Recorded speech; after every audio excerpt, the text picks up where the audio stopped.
yang berbasis kompetensi sesuai dengan negara tujuan.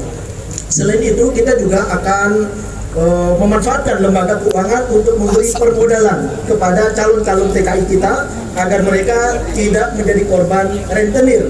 Begitu berangkat mereka jual sapi atau ngambil hutang, tetapi begitu pulang uangnya juga habis. Oleh karena itu, ini akan kita lakukan pendampingan sejak mereka berangkat, saat mereka bekerja, dan saat mereka pulang, termasuk keluarga yang ditinggalkan. Kami akan membantu mereka melalui lembaga pendampingan sehingga anak-anak yang ditinggalkan, istri atau suami yang ditinggalkan juga terjamin kehidupannya. Jadi ini yang akan kami lakukan terhadap tenaga kerja Indonesia. Terima kasih. Waktu masih ada, silakan ditambahkan, Bapak. Sudah cukup. Nomor urut 5 ya. Baik, waktunya masih lumayan lama, tapi oke, kita langsung saja menuju ke paslon terakhir di segmen ini ya. Kita menuju ke paslon nomor urut 1. Silakan panelis untuk mengambil satu subtema.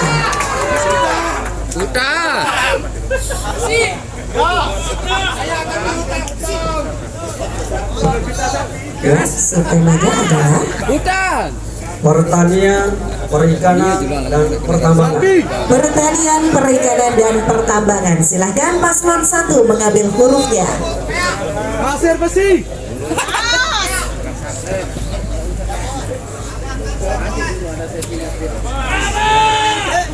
Hurufnya B. Baik, pertanyaan untuk paslon nomor urut kanan dan pertambangan dengan amplop B ya. Ini ya Bapak Ibu ya, masih tersegel dengan rapi. Nah, di kanan dia, efektif. Kelompok efektif.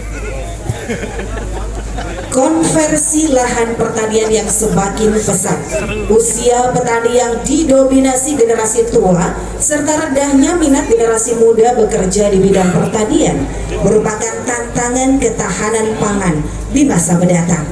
Pertanyaannya, jika paslon terpilih, kebijakan dan langkah konstruktif apa yang akan diprogramkan untuk menghadapi tantangan tersebut?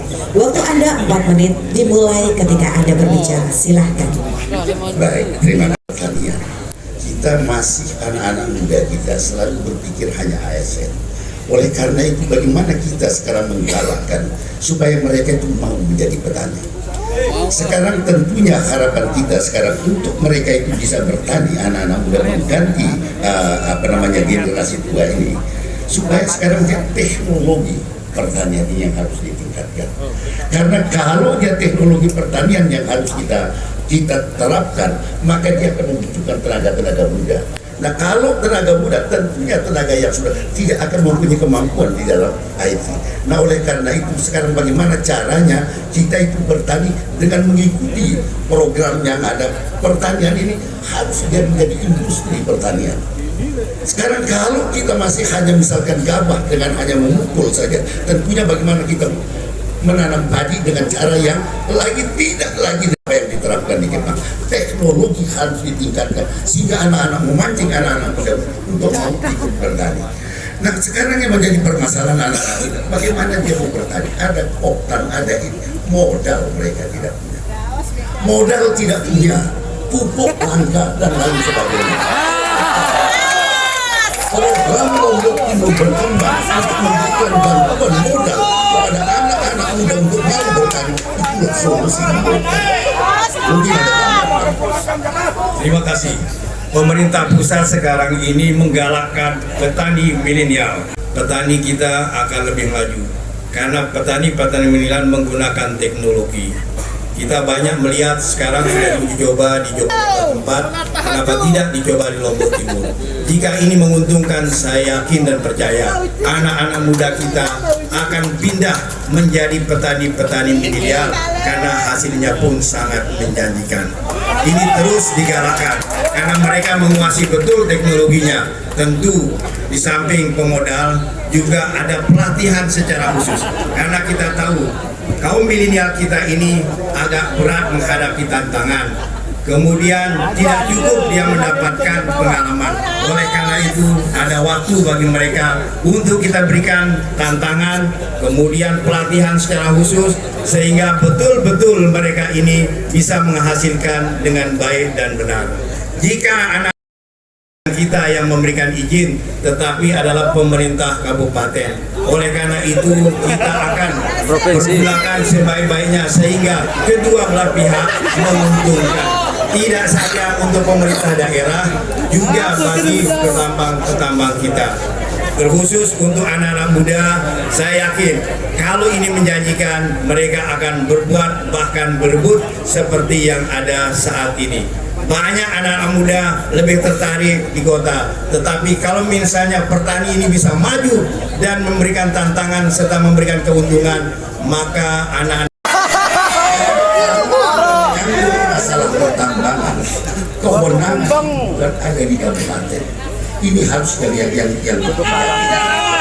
kewenangan itu ada di pusat untuk pertambangan besi itu ada di sana, galian B, galian A itu di pusat, galian C itu di provinsi. Yang menampak, yang menerima dampaknya adalah kita di kabupaten. Ini adalah kebijakan yang harus smart, makanya kalau kami nanti tetap di kabupaten Bupati, maka ini akan kami urus. Bagaimana kakak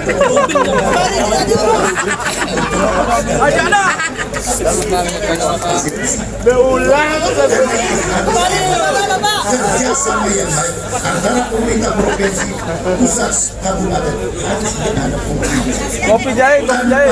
Tetap rakyat ini nah, oleh karena itu tentunya kerjasama yang baik kami dari pemerintah kabupaten, provinsi dan pusat ini harus disimpulkan karena sekarang dengan teknologi yang maju orang melakukan ini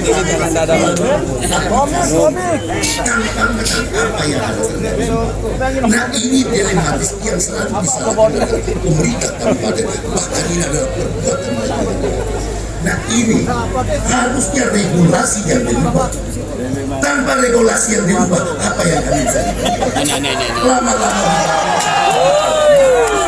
Nah ini yang sekarang yang harus kita pikirkan. 5 tahun kemana? Bagaimana sekarang kalau dia melakukan galian C, kalau orang berpikir dia punya lahan hanya 30 hari, proses perizinannya begitu panjang, akhirnya akses kepada pemerintah kabupaten untuk memberikan kewenangan perizinan kepada izin pertambangan galian C dan galian B. Silakan ditambahkan. terima kasih. Pemberian izin dari provinsi dan pusat ini menjadi masalah untuk daerah. Karena PAD tidak didapatkan sama sekali untuk daerah. Justru kerusakanlah yang bisa dinikmati oleh daerah. Oleh karena itu banyak sekali jalan kita yang seharusnya bisa dipakai oleh kendaraan yang hanya 800 pintar, tetapi bisa dipakai menjadi 1.800 pintar. Sehingga jalan-jalan yang tadinya sudah mulus, baik dikeluarkan lewat APBD, rusak gara-gara tambang yang tidak disosialisasikan oleh pemerintah pusat maupun pemerintah provinsi. Ke depan kita berharap ada inisiasi yang diberikan oleh pemerintah pusat maupun provinsi untuk menyertakan pemerintah kabupaten sehingga izin-izin itu pemerintah kabupaten juga mengetahui, dan kita juga berharap ada PAD yang kita peroleh sehingga dapat menutup kekurangan-kekurangan akibat kerusakan yang terjadi. Solusinya sangat riskan, kerusakannya sangat berat, tetapi dampaknya sangat amat dirasakan oleh masyarakat. Ini harus kita selesaikan dengan sebaik-baiknya. Terima kasih. Wassalamualaikum warahmatullahi wabarakatuh. Waalaikumsalam warahmatullahi wabarakatuh. Terima kasih paslon nomor urut 1. Pertanyaannya, jika paslon terpilih, langkah-langkah apa yang dilakukan untuk menertibkan dan mendayagunakan tanah terlantar tersebut sehingga bermanfaat bagi pemerintah dan rakyat Lombok Timur? Waktu Anda 4 menit dimulai ketika Anda berbicara. Silahkan. Terima kasih. Ini pengalaman lama pertanyaan ini. Ketika saya dulu jadi wakil Pak, berpengaruh terhadap perekonomian masyarakat kita adalah cabai. Nah, saya ingin tanyakan kepada paslon nomor 3, seandainya Bapak diberikan amanah, apa yang Bapak lakukan terkait dengan tugas dan fungsi TPID tersebut, Tim Pengendali Inflasi Daerah. Terima kasih. Baik, terima kasih untuk pertanyaannya. Dan sebentar untuk paslon 3 kita tunggu sampai 0 dulu waktunya. Silahkan dijawab ketika Anda berbicara. Terima kasih atas pertanyaannya. Kita tahu saat ini memang hasil cabai untuk di Lombok Timur ini cukup menonjol. Bahkan tidak sedikit para pengusaha mengirim keluar daerah. Sasaran kirimannya termasuk salah satunya sampai Batam, ada Bali, ada juga di sekitaran Pulau Jawa. Selama ini apa yang terjadi di Lombok Timur sehingga pasar cabai kita harus keluar? Nah, untuk menjamin kepastian pasar itu yang harus kita lakukan. Di Lombok Timur kenapa tidak? Banyak rumah makan, banyak tempat-tempat dagang-dagang di pinggir jalan yang semua butuh cabai. Kenapa harus keluar? Ini mungkin ke depan insya Allah kalau pasangan tanda ditakdirkan menjadi pemimpin di Lombok Timur, bagaimana cabai ini bisa kita serap di pasar seputaran Lombok Timur ini, dan kepastian harga bisa kita jamin kepada para penghasil cabai agar tidak mengirim cabainya keluar daerah. Banyak hal yang dapat kita lakukan, mungkin kerjasama juga dengan para petaninya, mungkin juga mendatangkan perusahaan-perusahaan dari luar yang mengelola secara langsung hasil pertanian berupa cabai, misalnya pabrik saus, pabrik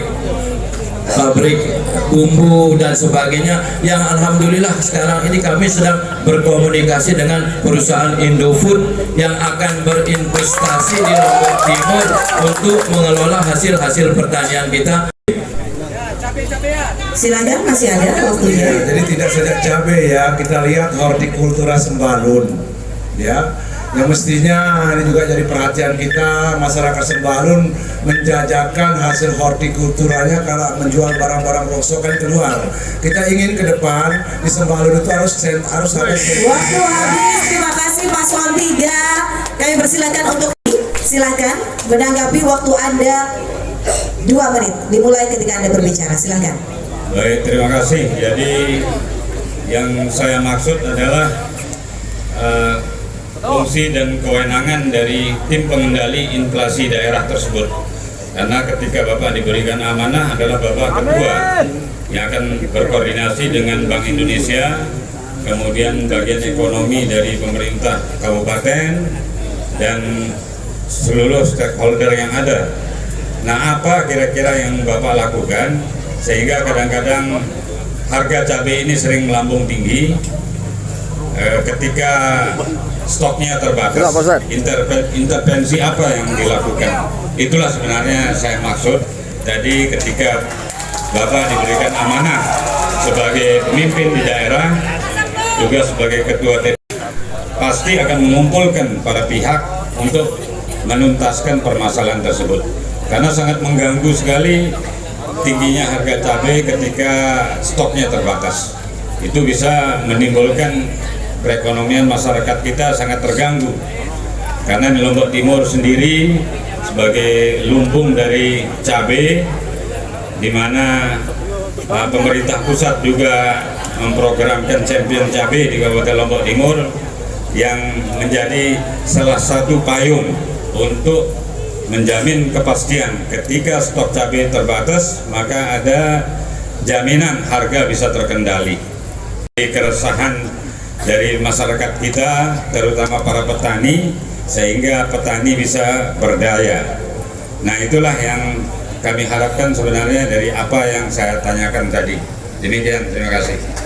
Terima kasih, sudah cukup. Paslon 4 sudah cukup ya. Terima kasih sekali lagi. Dan selanjutnya kita akan berikan kesempatan untuk paslon nomor urut 3 memberikan pertanyaan kepada paslon nomor urut 2. Bapak, kami himbau untuk seluruh paslon pada saat bertanya ataupun persilahkan untuk berdiri ya. Monggo, paslon 3 sudah siap. Waktu Anda bertanya 1 menit, dimulai ketika Anda berbicara. Silahkan. Terima kasih. Tadi Kak Tuan bilang pasar adalah bagian dari sumber peningkatan PAD. Sedangkan kita tahu pasar ini 90% lebih isinya pedagang bakulan atau pedagang kecil. Saat ini para pedagang pasar semua menjerit, semua bahkan terkena jeratan rentenir. Lalu kemudian Bapak menjadikannya objek ke depan untuk peningkatan PAD. Strategi apa yang Kak Tuan pakai untuk menjadikan objek pasar ini dengan tidak membuat pedagang pasar semakin terpuruk? Terima kasih. Ayo Kak Tuan. Paslon 2 untuk menjawab kita tunggu terlebih dahulu sampai timer menunjukkan angka 0 ya. Siap. Paslon nomor urut 2, waktu Anda menjawab 2 menit ya, siap. Dimulai dari Anda berbicara, silahkan. Baik, terima kasih. Nah, justru terbalik ini. Jadi untuk pedagang kaki lima, untuk pedagang asongan, untuk pedagang bakulan, yang dimaksudkan tadi oleh beliau itu, justru itu menjadi objek kita untuk kita berikan bantuan permodalan gratis. Bukan gratis seperti sekarang ini. Justru orang yang punya modal hanya 1 juta, 1,5 juta, dia adalah penjaga bakso, ditarik pajak besar. Bagaimana bisa sejahtera? Tidak bisa. Masukan adalah ketika kita bicara pasar untuk menarik retribusi, maka itu salah satu sumber PAD yang harus kita amankan. Tidak boleh terjadi kebocoran, tidak boleh orang bermain-main di pasar itu. Ya, jadi kita harus menunjuk orang yang amanah, kita menunjuk orang yang jujur, kita menunjuk orang yang betul-betul mau bekerja untuk bagaimana membantu pemerintah. Nah, sehingga ini yang pernah kami lakukan dulu di dalam bagaimana mengamankan yang namanya PAD itu. Jadi mohon maaf Pak Tanwir, jadi saya jawab Bapak bahwa orang-orang yang ada di pasar yang memiliki modal kecil itu yang akan kami bantu, bukan jadi objek mereka, tetapi kami akan bantu. Nah, untuk yang menjadi objek pajak kita tentunya yang memiliki modal sedikit besar, itu tempatnya kita akan mengadopsi. Tapi kalau modalnya cuma 500.000, cuma 1 juta, yang hasilnya hanya 50.000 sehari, 100.000 sehari, anaknya dia sekolah, kemudian suami kadang-kadang kurang sehat dan sebagainya, siapa yang bantu mereka? Jadi kita terima kasih. Assalamualaikum warahmatullahi wabarakatuh. Waalaikumsalam warahmatullahi wabarakatuh. Terima kasih. Jawaban paslon 2, paslon 3 silakan menanggapi. Waktu Anda 2 menit dimulai ketika Anda berbicara. Monggo. Baik, tadi pertanyaan saya, karena saya mendengar penjelasan Bapak, pasar adalah salah satu objek peningkatan PAD, bukan objek bantuan. Kalau tadi jawabannya bantuan, betul, saya sangat setuju. Tapi tadi juga pasar ini dijadikan objek peningkatan PAD, pendapatannya maksud saya. Kalau saya untuk pedagang-pedagang kecil, pedagang objek dari bantuan pemerintah itu benar. Tapi sebagai sumber peningkatan PAD, kita harus membuka iklim investasi. Kita datangkan para investor, kita kasih dia kemudahan, kita berikan izin yang gampang, kita tidak bebankan dia kepada hal-hal yang memberatkan sehingga dia bisa berinvestasi di Lombok Timur. Itulah yang akan menjadi sasaran peningkatan PAD kita, bukan para pedagang kecil. Kalau bantuan iya, tapi kalau objek PAD tidak. Tegas saya. Silakan ditambahkan. Ya, jadi saya kira sumber-sumber PAD idealnya sebenarnya daerah itu tanpa kita memungut pajak dan retribusi kepada rakyat. Itu idealnya. Nah, oleh karena itu kewajiban kepada daerah sekarang untuk mencari sumber-sumber PAD di luar itu. Ya, salah satunya memberikan kesempatan kepada investor-investor termasuk ke daerah kita. Banyak hal sebenarnya yang bisa kita lakukan, tinggal keberanian kita, ya, leadership kita sekarang yang dibutuhkan. Ya, jadi daripada kita ambil PAD dari pedagang kecil, lebih baik tambak-tambang yang banyak itu aja kita ambil dari sumber PAD yang selama ini tidak ada sama sekali kita dapatkan, tidak ada. Ya, jadi saya kira mari kita semua berupaya supaya potensi-potensi PAD itu tidak membebani rakyat-rakyat kita yang kecil. Waktu habis, terima kasih paslon 3. Selanjutnya Bapak Ibu dan pemirsa, kita berikan kesempatan untuk paslon 2 untuk memberikan pertanyaan kepada paslon 1. Waktu Anda bertanya 1 menit. Silakan paslon 2 sudah siap? Ketika Anda berbicara, silakan. Terima kasih. Saya meminjam istilah beliau tadi bahwa kita akan menarik retribusi sebesar-besarnya dari tambak-tambak yang ada. Mohon tanggapan Pak, ini jawaban saya. Pertanyaan saya adalah, apakah iya Bapak akan melakukan penarikan retribusi besar-besaran terhadap tambak yang ada bertentangan yang ada susah kita? Terima kasih. Ya, sebentar Bapak. Untuk menjawab sudah cukup ya pertanyaannya? Ya, waktunya masih ada. Kita tunggu terlebih dahulu sampai waktunya menunjukkan angka 0. Oke? Siap untuk paslon nomor urut 2 menjawab. Waktu Anda 2 menit dimulai ketika Anda berbicara. Baik, terima kasih. Kalau pertanyaannya apakah tambak itu kita tarik, itu tetap kita tarik. Itu secara rutin itu menjadi pendapatan asli daerah kita dapat. Itu dari pajak. Itu tetap. Tapi yang masih menjadi permasalahan kita sekarang, bahwa visi misi daripada paslon nomor 3 sampai akan memberikan beasiswa kepada para dokter spesialis untuk mencetak dokter-dokter spesialis. Sebenarnya pertanyaan saya, bagaimana cara Anda mengatasi penyakit degeneratif yang sering terjadi di masyarakat kita? Terima kasih. Cukup paslon 2. Baik, persilakan paslon 3 untuk menjawab. Waktu Anda 2 menit dimulai ketika Anda berbicara. Silahkan. Mohon maaf Pak, punya visi-visi itu pasangan soleh-soleh. Paslon 3. Tapi sebagai seorang manajerial, sebagai seorang pemimpin, kalau urusan kesehatan jangan saya yang jawab, nanti mati orang kalau saya salah berikan keterangan. Kan dokter spesialis. Kalau urusan dengan dokter, tidak mungkin kami sebagai pemimpin yang bisa menjawab. Kalau urusan ekonomi misalnya bisa, masalah UMKM bisa, masalah bagaimana peningkatan PAD bisa. Tapi kalau urusan teknis yang menyangkut kesehatan, bahaya dong kalau kami yang memberikan penjelasan. Mati orang nanti. Apa enggak begitu? Nah, jadi Mohon tenang, mohon tenang. kalau urusan-urusan lain saya kira bisa, tapi kalau yang keselamatan orang banyak, saya kira saya tidak berani gegabah sebagai seorang bupati untuk memberikan penjelasan bagaimana cara seorang dokter spesialis untuk menangani penyakit yang disampaikan oleh Pak Tuan tadi. Mungkin ada tambahan? Ada tambahan? Cukup. Cukup. Baik, terima kasih paslon 3. Paslon 2 silakan menanggapi. Waktu Anda 2 menit. Ya, paslon 2 dimulai ketika Anda berbicara. Baik, terima kasih. Jadi saya pikir tadi paslon nomor 3 sudah membaca bagaimana kesehatan dan sebagainya. Tidak perlu kita pakai obat, tidak perlu kita pakai jarum suntik, tidak perlu kita pakai dokter. Ya, jadi penyakit degeneratif ini adalah ada pada diri kita, merubah perilaku kita, merubah pola makan kita, sama kita rajin olahraga. Itu saja. Tidak perlu kita cari dokter spesialis, tidak perlu kita, tidak penting itu.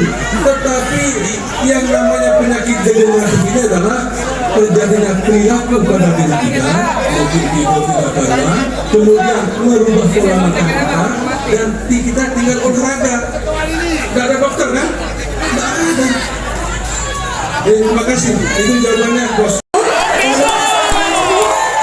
Cukup, baik. Terima kasih paslon 2 dan paslon 3.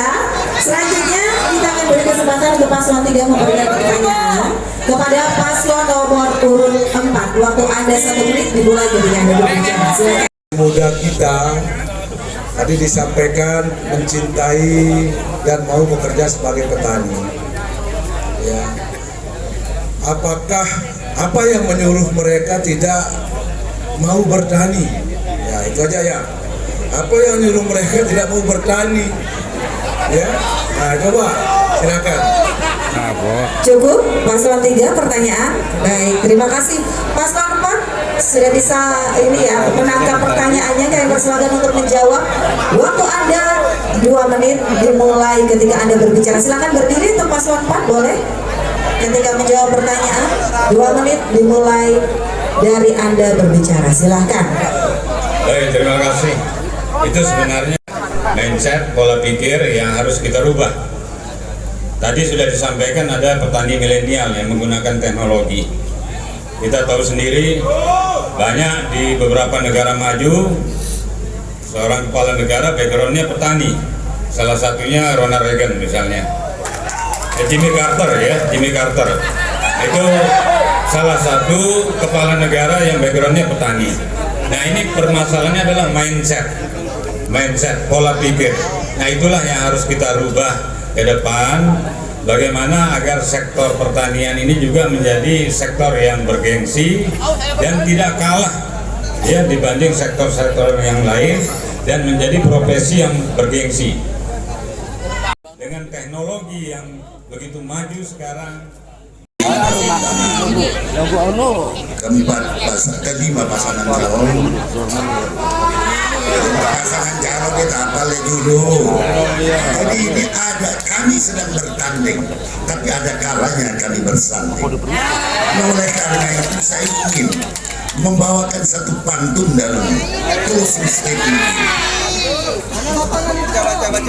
Ribuan siswa dapat beasiswa, ribuan honorer terselamatkan jiwa. Insentif menyasar semua, ramah berjanji melanjutkan program semua. Air mengalir sepanjang tahun, jalan mulus sepanjang jalan, listrik menyala sepanjang. Saya persilahkan untuk membaca pantun. Lobster melimpah di jero warung. Padi dan tembakau harapanku. Jika warga Lotim ingin maju, coblos ramah di nomor 1. November diselenggarakan pilkada. Warga berpesta di TPS juga. Mari kukuhkan pilihan kita. Nomor 1 pemenangnya. Sekian. Assalamualaikum warahmatullahi wabarakatuh. Selamat malam sejahtera seluruh masyarakat Lombok Timur. Mulai ya suaranya deh. Bapak dan Ibu sekalian, knalpot racing dengan 20 tahun terakhir ini Lombok Timur dipimpin oleh 2 putra daerah terbaik. 2 putra terbaik daerah ini telah meninggalkan berbagai karyanya. termasuk utang. Pemekaran desa menjadi 239 desa, 15 kelurahan. Salah satu yang ditinggalkannya adalah di tempat KPU menyelenggarakan acara ini. Utang. Dan pada saat itu bupatinya adalah Haji Muhammad Ali Bede dan wakilnya adalah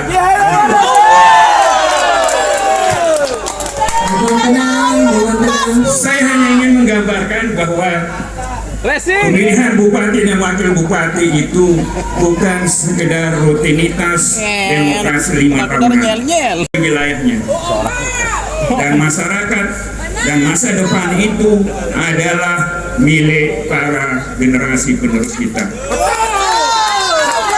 Karena itu kedepannya kami akan menempatkan generasi muda.